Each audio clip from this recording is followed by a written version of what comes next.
So I know that Rebecca's going to have a wonderful message for us today on this subject. And I don't want to take her time up. So let's just position ourselves comfortably and enter into our meditation today. As we just take 2 or 3 deep breaths, conscious breath. Be very conscious of your breath as it's going in.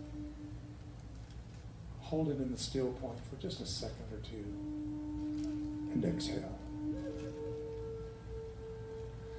As we do this again, be aware that it takes a little more to breathe in because you're going against gravity.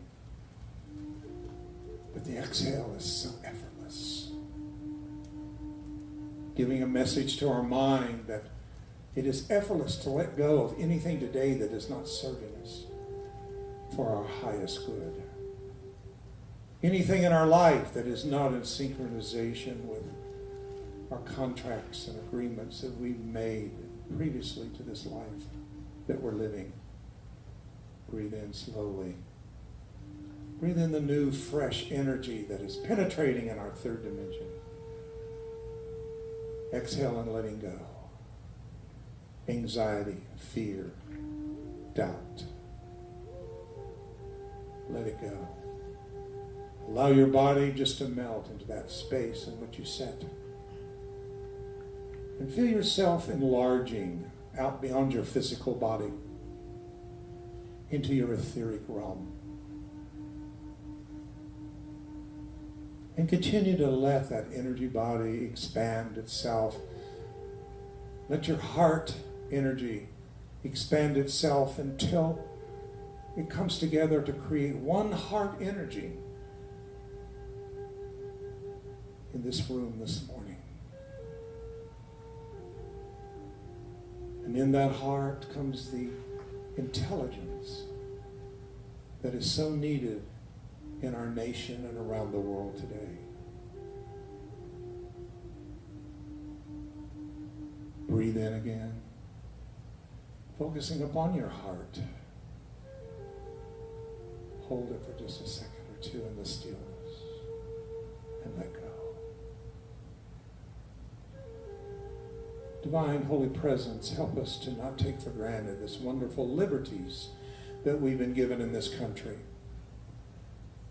We're still striving for more freedom, but we appreciate the liberties that we have to be here today, to worship by the dictates of our own heart and mind, to believe what we choose to believe without fear at this point. We do not take it for granted today, but with appreciation and gratitude in our heart, we receive it. We receive it as a precious gift that has been given to us, who have chosen to incarnate in this nation. And now with forgiveness in our heart, we forgive even the past history of times that we did not accept the freedom of other people, the indigenous people. Heal our hearts today, and heal the hearts of those on this side of the veil, on the other side of the veil, who were disempowered. Heal in our history slavery what has been done to the African American community. Help them to be big enough and to be bigger than others that can say, we forgive you. Somebody has to break this action and reaction, building and unbuilding, the hate, the prejudice, the racism, the sexism.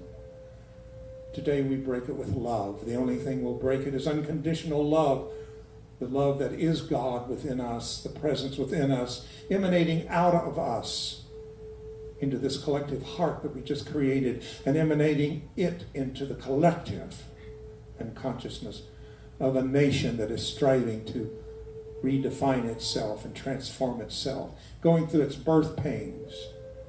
Help us to accept all things, no matter how it appears, as a player. For many times, it is our own pain that transforms us into being something new and different. And now with gratitude in our heart, we all say 3 times, thank you, God. Thank you, God. Thank you, God. Thank you, God. And so it is. Amen. So, okay, you know me. I always like to start with a joke. And there are so many to look at today.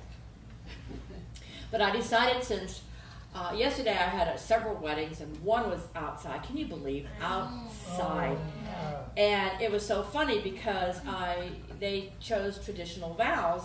And when I said, and now would you please repeat after me the vows you have chosen, the bride said, oh, but they're traditional. We didn't. And I said, yeah, but you chose the traditional.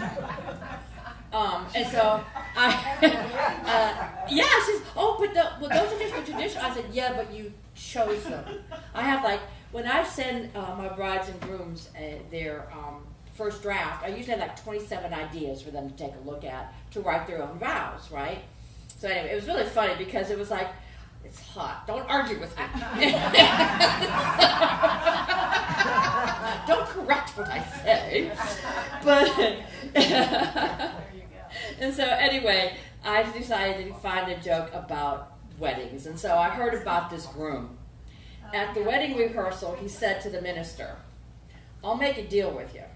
If during the vows you'll leave out all that love, honor, and obey stuff, I'll give you $100. And so he slipped a $100 bill to the minister and walked away with a smile. The next day during the ceremony, the minister said to him, and do you promise to bow down before your wife, to take her breakfast in bed, and to fulfill her every desire? And he gulped in astonishment and said in a weak voice, I do. Then he whispered in the minister's ear, I thought we had a deal. And the minister handed him back his money and said, your wife made a much better offer.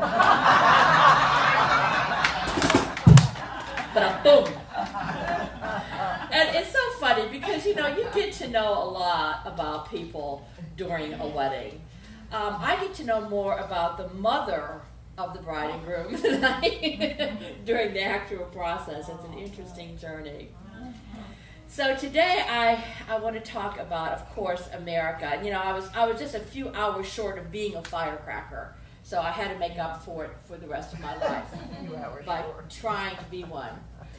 And although technically the word America refers to the whole continent of North and South America, today I'm going to explore the soul of the United States, since we know it best. And so we can give a sense of what our higher potential is.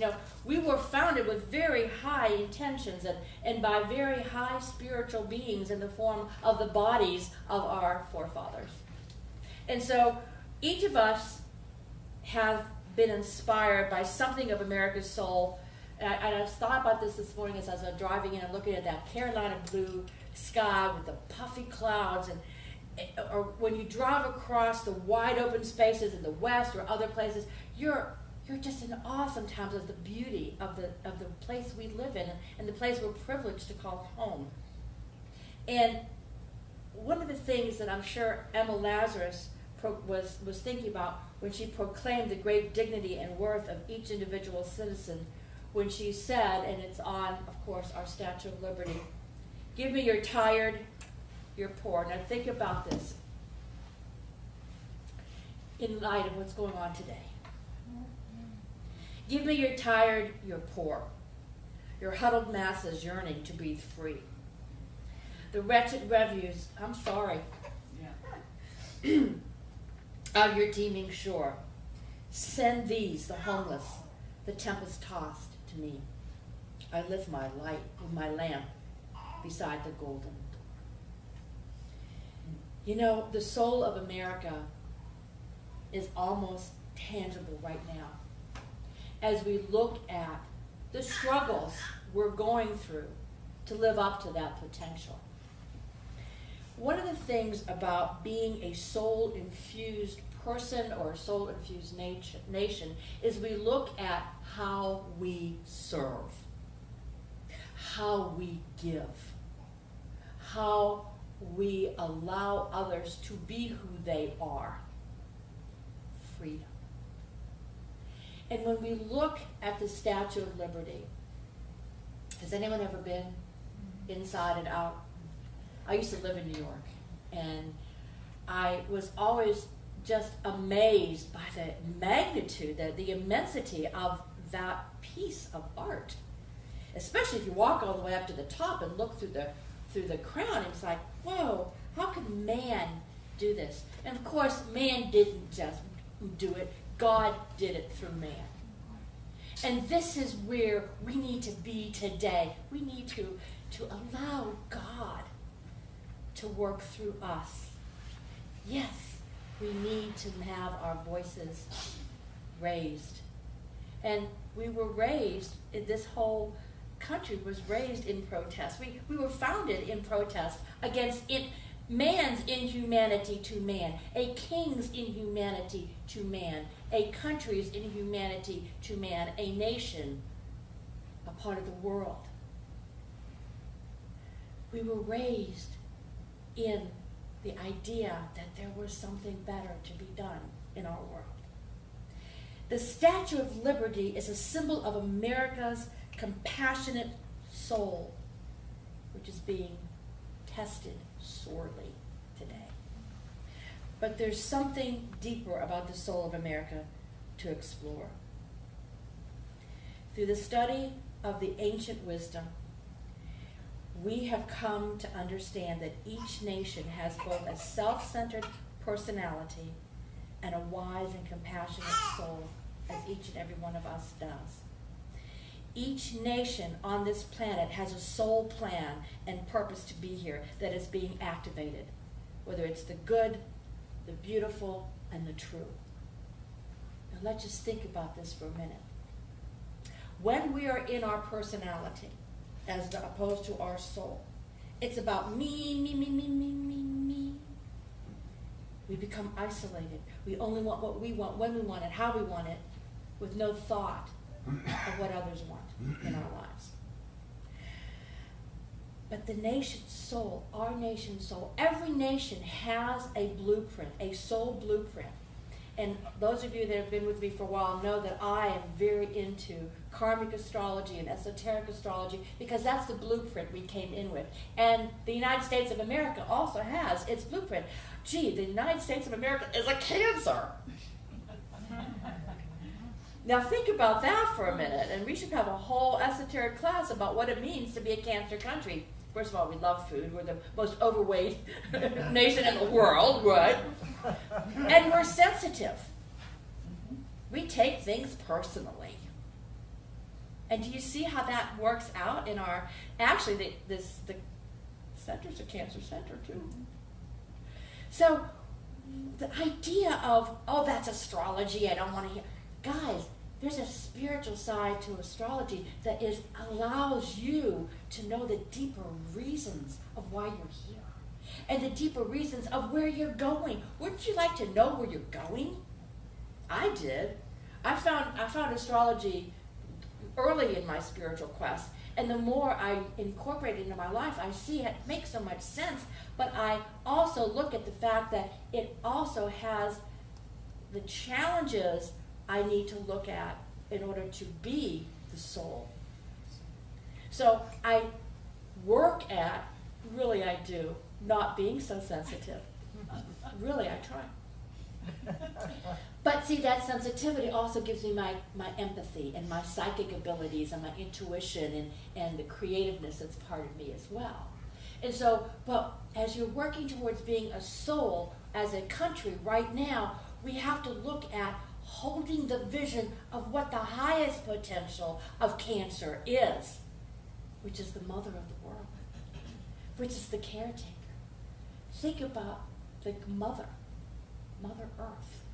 Think about who we have been in the past. Think about the highest possible ways we have attained throughout the world wars. Did we punish Germany and Japan? We helped them rebuild. That's Cancer. That is soul purpose. We didn't enslave them. We didn't rule over them. We helped them be a better them. We forgave. This is the energy I want us to be in as a country. We are going through some changes. But let's not be angry about them.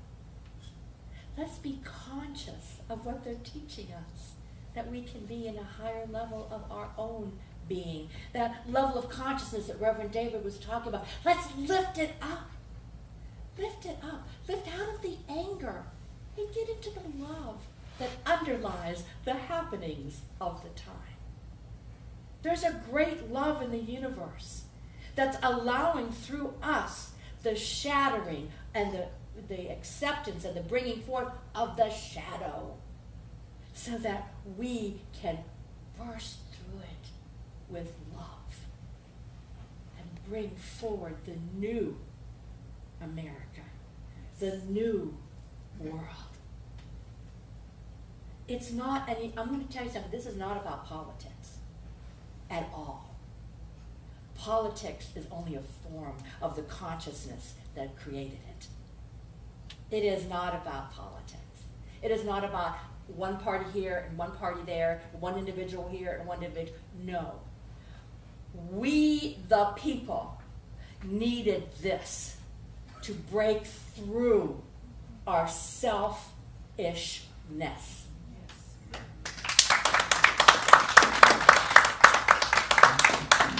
And so that's what this is. And so the task that America is facing today is that the soul of a nation expresses generosity of spirit. This is what we're looking at right now. This is our gift. Of all the chaos that's happening, we need to reach down inside us and find our generosity in body, mind, spirit. We need to understand that we're bigger than being angry. Yes. We're bigger than that. Because we have, of all the places on earth, we are free to be exactly the highest part of who we are. We are free. You know, most nations have come into being as a result of a group or an individual who articulated in some way a tiny spark of the spiritual soul of that nation. And that certainly happened with us. And began to bring it to a sense of coherence and direction. And that happened with our fathers. I wonder who the first person was that said, hey, let's rebel. I wonder who that was. Anybody know? Washington. But you know, think about what Mahatma Gandhi did for India, one individual. Think about what Mother Teresa did, one individual. Nelson Mandela for South America, one individual. Who's going to be the individual? And does it without anger. Does it without self-righteousness. Now that's hard. Because you feel very self-righteous when you're trying to stand up for something, aren't you? For an ideal or something. Oh, we get so self-righteous. But can you do it in love? Can you, hey, let's make some changes. Let's get together and love. Let's get together and meditate to change. That's what I love about doing new full moon and new moon meditations. Because, you know, you take it from the physical plane of consciousness into the subjective level of consciousness. And that's where change happens. It's through that invisible energy that connects us to everybody that we can invoke change. So yes, we can do the marches. I was invited to do one by several, be a part yesterday, but fortunately, I was working my other job. But because I don't know what I feel about marching. I feel more strongly about praying, and I feel more strongly about meditating and holding in the mind of God that's connected to the mind of God the next step. And so in August, you're going to see me do monthly world peace meditations because we need to be proactive on a higher level of consciousness. And we're going to do them between now and for whenever you carry me out in a box. Because that's where we need to make change. That's how we're going to do it. And, just as all of us struggle through the process of personality integration, and if you don't allow yourself at least once a day to sit down, and I do some private, counseling, but it's spiritual counseling. I have a couple private students. And I love the fact that one came to me through Meetup several months ago, and she had been raised atheist. She had been raised with nothing, all right? And I have taught her about the God within. And it doesn't matter what you call it, the energy, the divine. And I've taught her about the power of intention and to wake up every morning and to spend time with self. What is it, universe, that I can do to make the world a better place? She said, you were right, Reverend Rebecca. She says, I even find parking places easier now. And do we take the time every day to give our day intention? It's great to pray, but do you pray with intention? What do you intend today? In the long sweep of evolution of our nation, or evolution of who you are, it first develops its personality through self-centeredness and self-expression. So that's where you're in the idea of, I want more stuff. I want more stuff. And then you need more stuff to put your stuff in. And then you need a bigger house to put the stuff, to put the stuff. It's like, we don't need stuff. We need, and that's why if those of you that are friend of me on Facebook, I dedicated my birthday for a fundraiser to Feed America. Because for years, as being a part of the event industry, and I was on the board of the National Association of Catering Executives and all this stuff, I saw the amazing amount of waste that we have because there's government, you can't, if that's been out for 5 minutes, you can't give it away. The people that could be fed on what is thrown away. And so one of my things, because I'm a Cancer and it's all about food, is I want to work with, in the community, our community, to make sure that there's not a hungry child, a hungry person, and right now, elderly have to sometimes make the decision, do they buy their medicine or do they have food? That is not right. So just to let you know, you're going to be hearing a lot more about this from me, because I think it's something that's very close to home in this beautifully, I can't find the word. Yes, abundant place that we live in. There you go. And so the other thing about developing our soul purpose is looking at, eventually, as we proceed to do this on an individual and collective basis, our nation, or a nation, becomes willing to make national sacrifices for the good of others. Right now, we're very selfish. And so, but it begins with you. What are you willing to sacrifice? Maybe you don't go out for lunch or dinner or that drink, and instead you give that $5 or $10 or $50 to something where it will work for the good of. Just saying. And freedom is the essence of America's soul, the very breath of her national life, and the inner. So stand up with me for a minute. Remember the power stance, the hero stance of putting your hands up and saying to yourself, I am free. I am unlimited. I am unlimited. I am. I am. Breathe it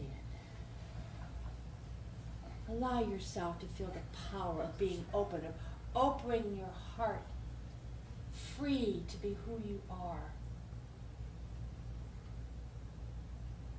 The soul eventually will overlight and control you, and control who you are. And so I'd like to I invite you for just a minute to sit back down with your eyes closed as I share with you the 4 freedoms. Now, this was a speech that President Roosevelt gave, and he declared, "We must triumph everywhere on the world and act as a basis of a new moral order." Freedom, Roosevelt declared, means the supremacy of human rights everywhere. And this was his speech.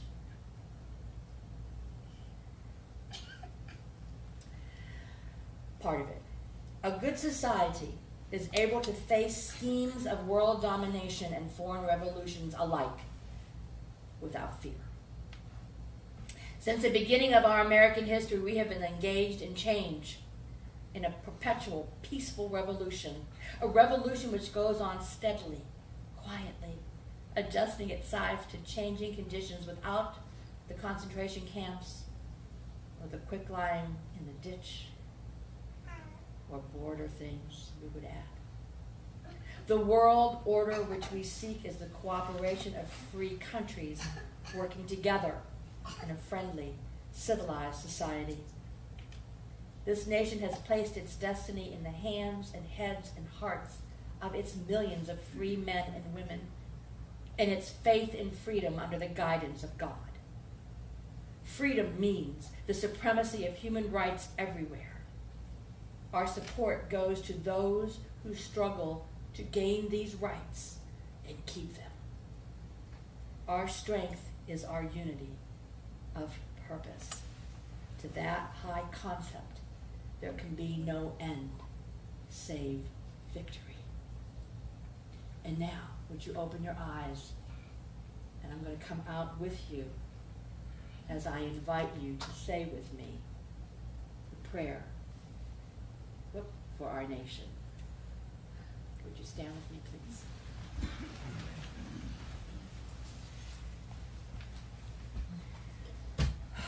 May we as a nation be guided by the divine to rediscover the sacred flame of our national heritage, which so many have given their lives to safeguard. Let the wounds of separation and division be healed by opening our hearts to listen to the truth on all sides, allowing us to find a higher truth that includes us all. May we learn to honor and enjoy our diversity and differences as a people, even as we more deeply touch our fundamental unity. Well, may we as a people undergo a transformation that will draw forth individuals to lead our nation who embody courage, compassion, and a higher vision. May our leaders inspire us as we so inspire each other with our potential as individuals and as a nation, that a new spirit of forgiveness, caring, and honesty be born in our nation. May we, as a united people, move with clear, directed purpose to take our place within the community of nations to help build a better future for all humankind. May we, as a nation, rededicate ourselves to truly living as one nation, under God, indivisible, with liberty and justice for all. And may God's will be done for our nation as we, the people, align with that will. And so it is.